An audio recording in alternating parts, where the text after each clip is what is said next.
Hello and welcome back to Introduction to Programming in Python. This is video 3 and we're going to continue exploring primitive data types. In the last video we talked about integers and floats, and we talked a lot about how we would store those in variables kind of within our program and how we might manipulate that sort of data. In this video we're going to focus on booleans, which are true and false values. So a boolean can only take one of those two values. And in Python you would actually write a equals true with a capital T or false with a capital F.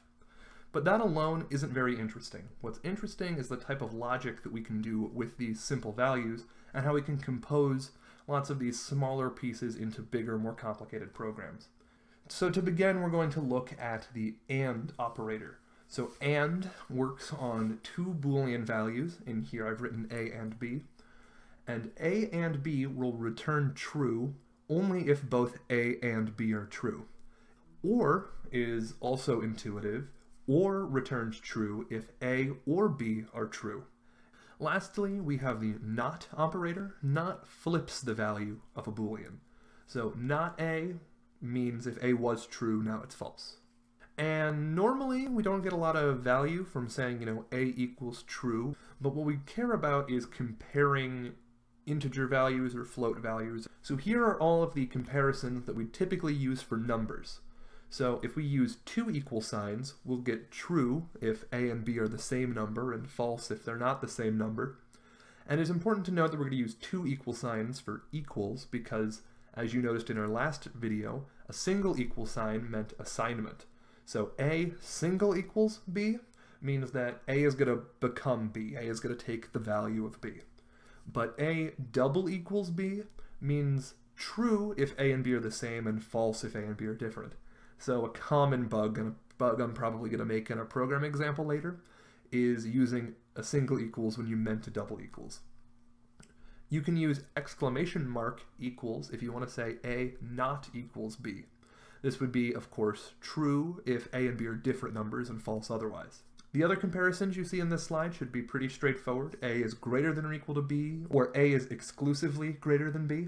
And we would have the same type of behavior for A is less than or equal to B, and A is exclusively less than B. The main tool in our program that's going to use these Boolean statements, at least for now, are if statements. So in our program we might have some user input and the user tells us some information and we want to do some code if this value or some other value. So if something is true, then we'll do some code.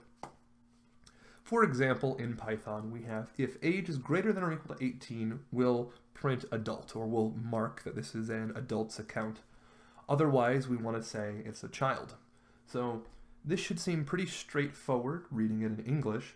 But let's break apart this if-else statement into its subcomponents so we can understand why we're writing it this way. Of course, our if statement needs to start with an if, and the thing following the word if is going to be some Boolean value. And to end that condition, we're going to put a colon. Anytime you see a colon in Python, we're telling the computer that the next couple of lines all relate to this statement with a colon. And those next couple of lines are marked with an indentation. So we're printing the word adult if age is greater than or equal to 18, and we can see that because of the colon and the indent. We have an else statement. Now this runs if the original if statement was false. So if the age is not greater than or equal to 18, we're going to print out child. So I've mentioned it like 6 times already, but let's actually do a code example.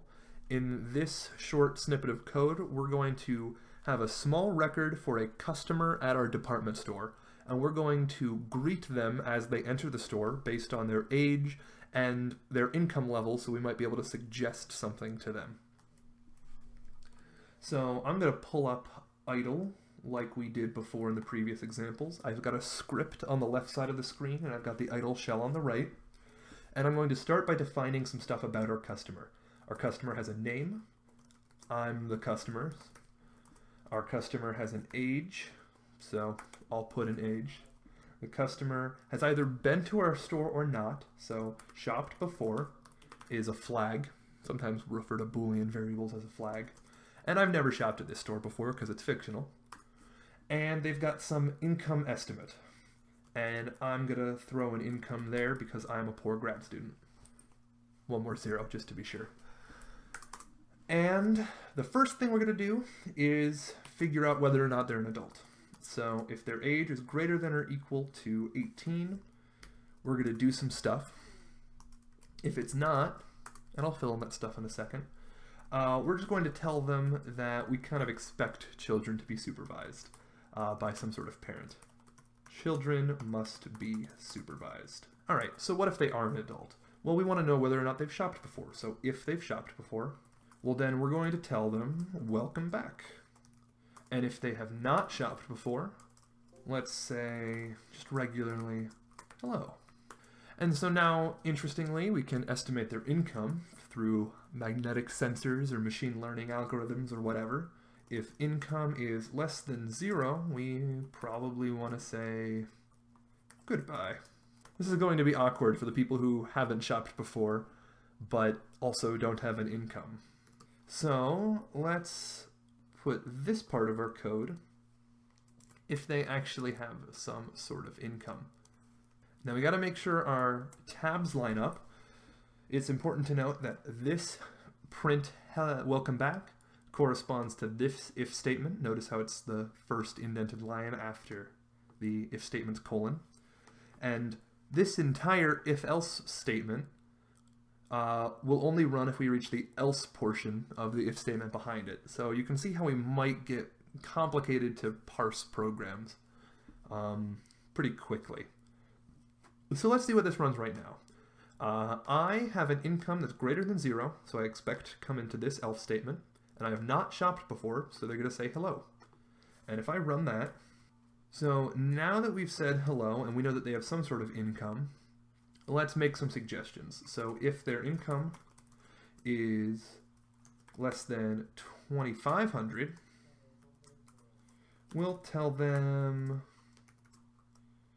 let me know if I can get you anything. It's important to note that we don't need to check if it's greater than 0 because we're in the else portion of this if statement. And just so we can see everything, I'm going to extend this. Now, if their income is less than 50,000, we're going to be a little bit more helpful. And you've noticed I've typed elif, so people who write code tend to be lazy and don't like typing very much. So instead of writing, else if, you'll just write elif. And it's actually incorrect to write else if, I believe.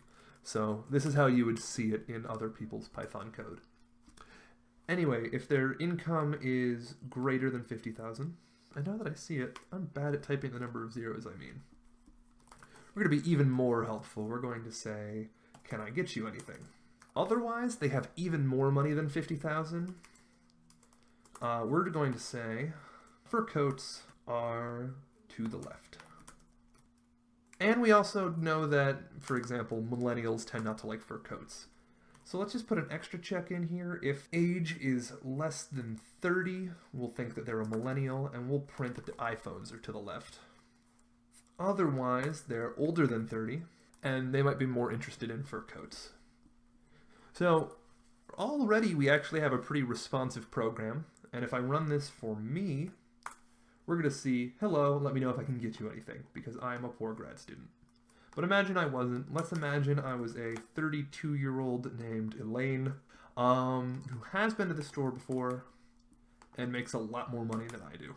Well, she is going to be told that fur coats are to the left. Although this is really basic and most commercial code might not look this kind of thrown together, of course, this should give you a sense for how basic if statements work and how you might be able to build some logic into the program.